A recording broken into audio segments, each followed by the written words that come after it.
চট্টগ্রাম মহাসড়কের highway road. ভয়াবহ বন্যায় তলিয়ে গেছে দেশের বিরাট একটি অংশ। ক্ষতিগ্রস্ত হয়েছে দেশের 10 জেলার প্রায় 30 লাখ মানুষ।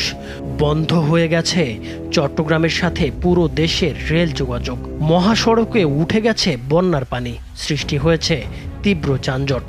অচল হয়ে পড়েছে 11 জেলার 1,500 মোবাইল টাওয়ার। তবে প্রশ্ন হচ্ছে, এত পানি আসছে কোথা থেকে? ভারতের ত্রিপুরা সহ আশেপাশের 6টি জেলায় রেকর্ড পরিমাণ বৃষ্টি হয়ে এসব জেলার বেশিরভাগ এলাকা পানির নিচে তলিয়ে গেছে।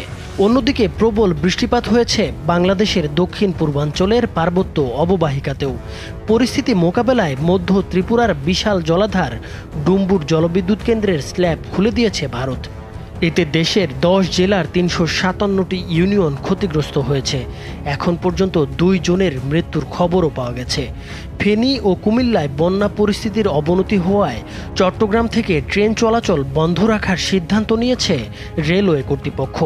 অন্যদিকে ঢাকা চট্টগ্রাম মহাসড়কের কুমিল্লার 14 গ্রাম হাঁটু পানিতে তলিয়ে গেছে।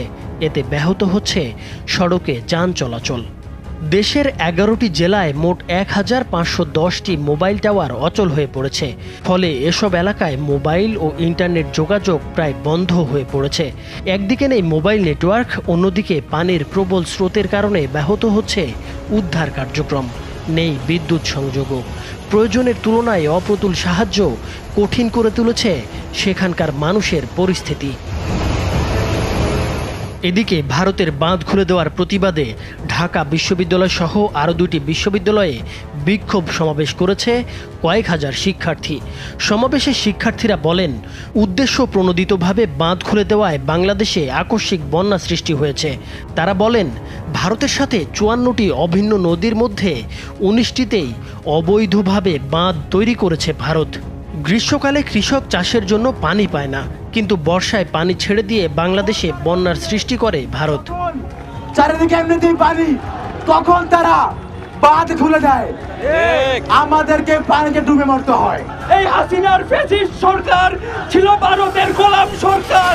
বাংলাদেশের সাবেক প্রধানমন্ত্রী শেখ হাসিনাকে আশ্রয় প্রদান এবং বিনা নোটিশে পানির গেট খুলে দেওয়ায় ভারতের প্রতি ক্ষুব্ধ প্রতিক্রিয়া ব্যক্ত করেছেন ক্রীড়া উপদেষ্টা আসিফ মাহমুদ। এই 2 কারণে ভারতের সঙ্গে বাংলাদেশের সম্পর্কের অবনতি হতে পারে বলে আশঙ্কা করছেন তিনি। আহ্বান থাকবে।